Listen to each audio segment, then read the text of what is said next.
Here's a situation every manager knows. Someone comes to you and says, "Boss, what should I do?" Now what? Do you give them the answer? Do you coach them? Do you mentor them? Do you ask one of those beautiful leadership questions like, "What do you think?" Well, that depends. Because good leadership isn't about using the same approach with everybody. It's about figuring out, what does this person actually need from me right now? And that's what we're going to simplify in the next 15 minutes. Coaching and mentoring are easy to confuse. Why? Because from the outside they look almost exactly the same. Two people talking. One person helping another. Probably coffee somewhere nearby. Both are about development. Both involve conversation. Both can improve performance and capability. But what's happening inside the conversation is different. And once you understand that difference, choosing between them becomes much easier. If you want the simplest possible difference, here it is. A coach generally helps you find your answer. A mentor generally shares experience that may help you find your way. So coaching sounds like, "What do you think?" Mentoring sounds more like, "Here's what I've learned." Now, this isn't an absolute rule. Good coaches sometimes give advice. Good mentors definitely ask questions. But as a simple starting point, coaching draws out thinking. Mentoring brings in experience. Let's start with coaching. Suppose somebody brings you a problem. The easiest thing for a manager to do is solve it. And sometimes you should. But if you solve every problem, eventually something interesting happens. They stop thinking. They just bring everything to you. Coaching changes the conversation. Instead of immediately saying, "Here's what you should do," you might ask, "What's happening? What have you tried? What options do you see? What do you think would work?" You're developing their ability to think, decide, and take ownership. So who should you coach? Generally, someone who already has enough knowledge, skill, or experience to think through the situation. They don't necessarily need your answer.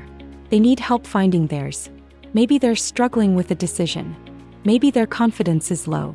Maybe they're facing a new problem. Maybe their performance needs improvement. Or maybe they've become too dependent on you. If they have enough knowledge to think through the issue, coaching can help them become more independent. Coaching is especially useful when someone needs to improve their thinking or performance. They may be deciding between options, trying to solve a problem, working through a performance challenge, building confidence, or learning to take more ownership. Here's the important part. The goal isn't simply to solve today's problem. The goal is to make the person better at solving tomorrow's problem too. That's why good coaching can reduce dependency on the manager. Mentoring is different. With mentoring, your experience becomes part of the value. Maybe you've already faced something similar. You've made mistakes. You've learned lessons. You've figured out things that took you years to understand.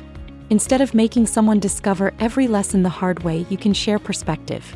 A mentor might say, "I went through something similar. Here's what I learned. Here's a mistake I made. Here's something I wish somebody had told me." That's mentoring. So who do you mentor? Someone who can genuinely benefit from experience and perspective that you have.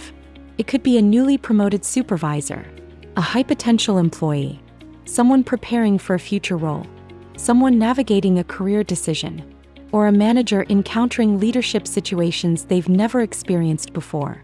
Mentoring is usually broader than solving one immediate problem.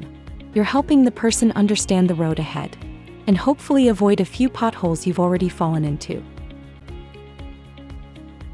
Mentoring becomes particularly useful when the conversation is bigger than today's task. Career direction, leadership development, moving into a new role, understanding organizational dynamics, preparing for bigger responsibilities, making better long-term decisions. A mentor isn't simply saying, "Do exactly what I did," because what worked for you may not work exactly the same way for someone else. You're sharing experience, not handing them your life manual. Now here's where coaching can become ridiculous. Imagine someone has never done the task before. They genuinely don't know how. And the manager says, "What do you think you should do?" They don't know. That's why they're asking you. Not every situation requires coaching. Sometimes people need clear instruction. Show them. Explain the standard. Demonstrate the process. Let them practice. Then once they have enough knowledge, you can start coaching. Don't coach someone into guessing. Then there's another situation. The person knows how. The expectation was clear. The deadline was clear. They have the ability, but they repeatedly don't do it. That's not automatically a coaching issue, and it's definitely not something you mentor forever. At some point, this becomes a performance management conversation. You still listen. You still understand what's happening. But accountability matters. Leadership isn't only about development. Sometimes you have to clearly address the gap between what was expected and what actually happened. Performance management doesn't automatically mean punishment. It means being clear about expectations and addressing performance when those expectations aren't being met. What's the standard? What actually happened? Why is there a gap? What needs to change? What support is reasonable? And what happens next? Good managers don't avoid these conversations because they're uncomfortable. And they don't disguise every accountability problem as coaching. Sometimes the kindest thing you can do is be very clear. So now we have 4 very different conversations. If they genuinely don't know how. If they know enough but need help thinking. Coach. If they would benefit from your experience and perspective. Mentor. And if expectations are clear, capability exists, but performance still isn't happening. Manage performance. None of these is automatically better than the others. Good leadership is choosing the right response for the situation. Here's a mistake I want you to avoid. Don't divide your employees into, these are the people I coach, and these are the people I mentor. That's not how this works. A junior employee can need mentoring. A senior manager can need coaching. An experienced employee can need teaching when they're learning something completely new. And any employee may eventually need a performance conversation. Don't classify the person. Diagnose the need. This is probably the most important concept in the video. The same employee can need all 4 approaches. They can need teaching today, coaching tomorrow, mentoring next month, and perhaps a performance conversation later. So don't decide, Maria is someone I coach. Instead ask, what does Maria need from me in this particular situation? Leadership should respond to the need, not the label. Let's make this very practical. Monday. I have never prepared this report before. Good. Teach them. Show the process. Explain the standard. Now it's Wednesday. They understand the job, but they've encountered a problem. I don't know which approach would work best. Now coaching makes sense. Instead of giving the answer immediately, what options do you see? Same employee, different situation, different leadership response. Now it's Friday. Your employee asks, when you became a manager, how did you handle your first difficult team? Perfect mentoring opportunity. Share your experience. But later another employee says, I missed the deadline again. They know the job. You've already discussed the expectation. You've already provided support. Now you may need a performance conversation. And this distinction matters. Because endless coaching without accountability isn't necessarily good leadership. Sometimes you're just postponing a conversation you need to have. So here's the entire lesson. When somebody comes to you with a problem, don't automatically coach. Don't automatically give advice.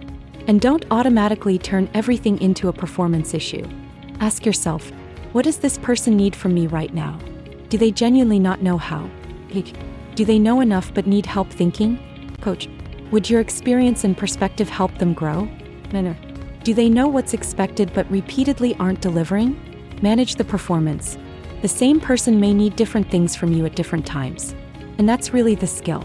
Great leaders don't have one conversation for everyone. They know which conversation the person needs. So before you respond, diagnose the need. Then choose the conversation. And that's really all you need to remember. If the person doesn't know how, teach them. If they know enough but need help thinking, coach them. If they can benefit from your experience and perspective, mentor them. And if they know what's expected but repeatedly aren't doing it, you may need to manage the performance. Don't coach everybody. Don't mentor everybody. And please don't turn every problem into a performance issue either. First, understand what the person needs, then choose the right conversation. Because good leadership isn't about having one leadership style. It's about knowing what your people need from you, and when they need it. And there you have it. Leadership conversations don't have to be complicated. The important thing is knowing that different situations call for different conversations. And hopefully, the next time someone comes to you and says, "Boss, what should I do?" you'll think twice before automatically giving an answer, or automatically asking, "What do you think?" Sometimes that works. Sometimes, they really have absolutely no idea. If you found this video useful, please like, share, and subscribe to Coffee Talks with Bam. I'll continue sharing short, practical, and easy-to-understand lessons on leadership, business, communication, productivity, AI, problem-solving, and other workplace skills, without making them more complicated than they need to be. I'm Bam Blanco Ramirez. Thank you for watching, keep learning, and I'll see you in the next Coffee Talks with Bam.